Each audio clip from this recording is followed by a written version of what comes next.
The sun sets, painting the sky in colors I can barely see now. Once, those colors burned bright in my eyes, but now they blur softly at the edges, like memories fading with time. Each evening, the sky puts on a show just for me, reminding me of all the days I've watched slip away. Today, it feels like a final curtain call. Outside, life rushes on, cars speed by, laughter echoes in the distance, but in here, time crawls, stretching each moment into something heavy and slow. The world keeps spinning, but my little corner stands still, caught between what was and what's left. The only sound is the relentless tick-tock of the grandfather clock. Funny how you spend your life outrunning that clock, always chasing the next thing, until one day, you just sit and listen. The ticking becomes a companion, a reminder that every second matters, even the quiet ones. My hands, once strong, now tremble. My reflection is a stranger, lines and stories written across my face, each wrinkle a memory, each gray hair a lesson learned. I hardly recognize the man staring back at me, yet I know he's lived 1,000 lives in one. The world sees an old man, but inside, I'm still that young dreamer.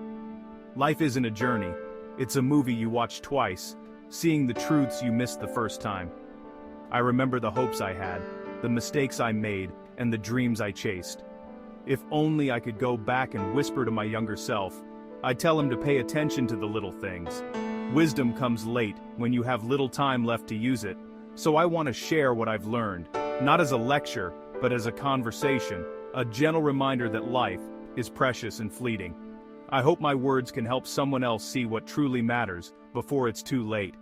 Maybe these words can be a small light for someone else.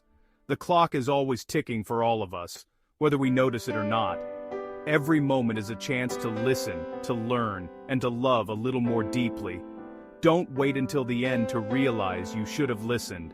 The sunset comes for everyone. Make sure you see its colors while you still can. There's an empty chair at my table, empty since Eleanor passed away. Every evening as the sun sets and the house grows quiet, that chair seems to grow heavier, its silence echoing through the room. Its emptiness is heavier than any person. It's a weight that settles on my chest, a reminder of all the moments that will never come again. For 40 years it was filled with laughter, stories, and love. That chair witnessed birthdays, anniversaries, and countless ordinary evenings that now feel extraordinary in their absence. I thought providing was enough, working late, missing dinners, believing money was love. I convinced myself that every late night at the office was for them, not realizing what I was truly sacrificing. But what's a legacy if your family feels like strangers? Success means little if it's celebrated alone, with no one left to share it with. I miss the small moments, the real treasures, the laughter over spilled milk, the quiet talks after dinner, the warmth of simply being together. The first lesson: the people you love aren't distractions from your work. They're the reason for it. They are the purpose behind every effort, the heart of every achievement. Later is a thief. It steals the present and leaves regrets. Promises of tomorrow can never replace the memories you could have made today. I'd trade every success for one more ordinary dinner with my family. One more night of laughter, of stories, of simply being together. Don't make my mistake. Be present. The world can wait, but your loved ones can't. Put down your phone. Listen. Cherish the chaos. Embrace the noise, the mess, the interruptions, because they are the heartbeat of a full life. A full bank account can't fill an empty heart. No amount of wealth can buy back lost time or mend the ache of absence. Fill every chair with love and attention while you still can. Make every meal a memory, every gathering a celebration of togetherness. The noise of family is the most beautiful sound. It's the music of a life well lived, the echo of love that lingers long after the meal is over. Don't wait for silence to realize what you've lost. Treasure every moment, every voice, every seat that's filled before it's just a memory. I once dreamed of being a painter, not for fame, but for the joy of creating. The world seemed full of possibility, and every blank canvas felt like an invitation to express my soul. I would lose myself in colors and shapes, imagining a life where art was not just a hobby, but my purpose. My passion was real, but the world called it impractical. Friends and family, with good intentions, nudged me toward a safer path. They said dreams were for the young, and that security mattered more than self-expression. I listened, traded my brushes for a briefcase, and built a successful life. I climbed the corporate ladder, checked all the boxes, and wore my achievements like armor. But deep down, something was missing. A quiet ache that never quite faded. But sometimes I'd hear the whisper of that young artist I left behind. In the stillness, memories of paint-stained hands and unfinished masterpieces would resurface, reminding me of the dreams I'd set aside. The second lesson, don't let others' opinions drown out your inner voice. The world will always have something to say, but only you know what truly sets your heart on fire. We're born with a unique song, but spend years singing someone else's. We try to fit in, to please, to follow the script written by others, forgetting that our own melody is what makes us special. True fulfillment comes from being authentic. It's not about perfection or applause, but about honoring the voice within that longs to be heard. Living someone else's life is the slowest form of dying. Each day spent ignoring your passion is a day lost to regret. A day when the world misses out on your unique light. I see now, my life was black and white when it could have been color. The vibrancy I craved was always within reach, waiting for me to choose it. Maybe I would have failed as an artist, but it would have been my failure, my story, painted in my own colors. There's dignity in trying, even if the world never applauds. Don't silence your passion for practicality. Let your dreams breathe, even if only in small moments. Keep it alive, even for an hour a week. Nurture your creativity, no matter how busy life becomes. That small act can bring color back to your days. Don't end your days with a heart full of echoes.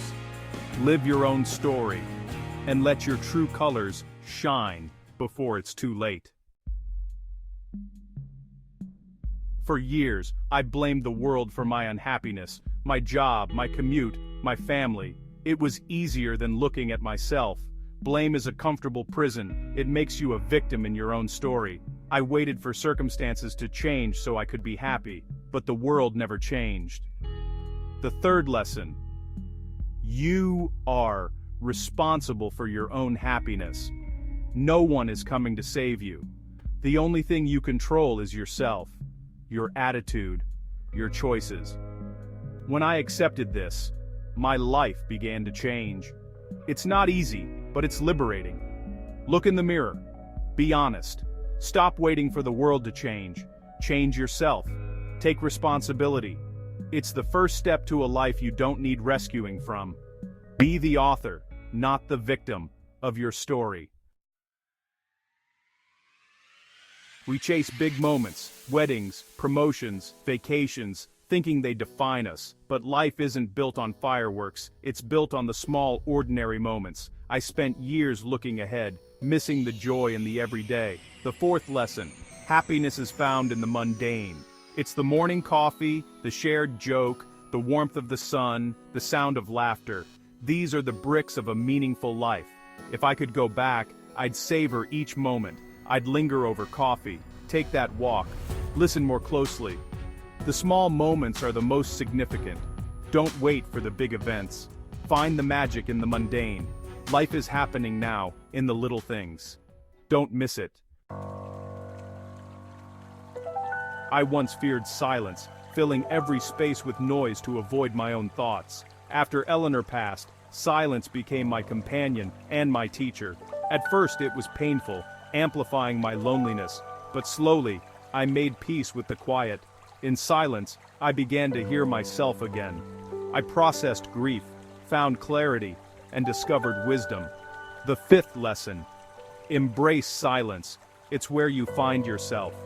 Our world is loud, but wisdom grows in quiet moments. Turn off the noise. Be still. Take a walk. Meditate. Listen to your own breath. Don't fear the quiet. Seek it. In silence, you'll find the answers you need. The quiet is not emptiness. It's space for growth. Let it teach you. When you're young, you think you're rich in time. You spend it carelessly, believing there's always more. I did the same, putting off dreams, thinking later would always come, but time runs out.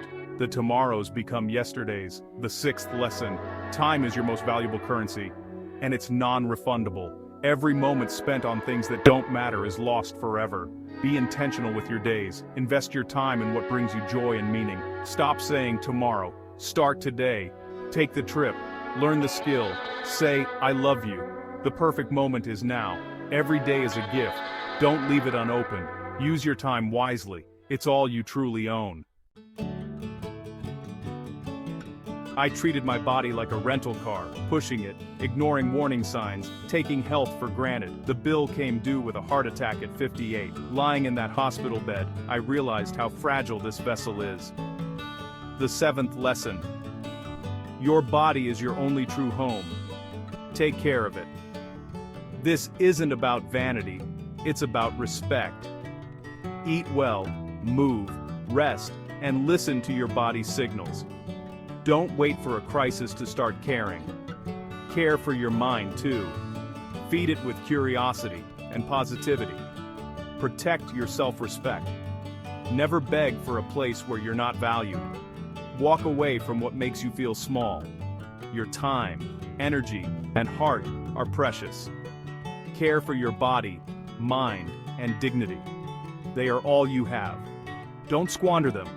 Treat yourself as your most valuable asset. All these lessons boil down to one truth: live without regret. Fear kept me from risks, dreams, and honesty. Failure isn't the enemy. Regret is. The pain of regret lingers far longer than any failure. The ninth lesson: live a life that leaves no regrets. The 10th: life isn't short. We just waste too much of it. The 11th: start living now, not tomorrow. You don't need permission or perfect timing. The universe favors the brave. Take the first step, however small. The 12th and final lesson: live truly, fully, unapologetically. Squeeze every drop of meaning from your days. Love fiercely, laugh loudly, forgive quickly. Let go of what you can't control. Be kind, be brave, be yourself. Don't reach your sunset with a heart full of "I wish I hads." The sun is still high for you. Please, live so you have no regrets.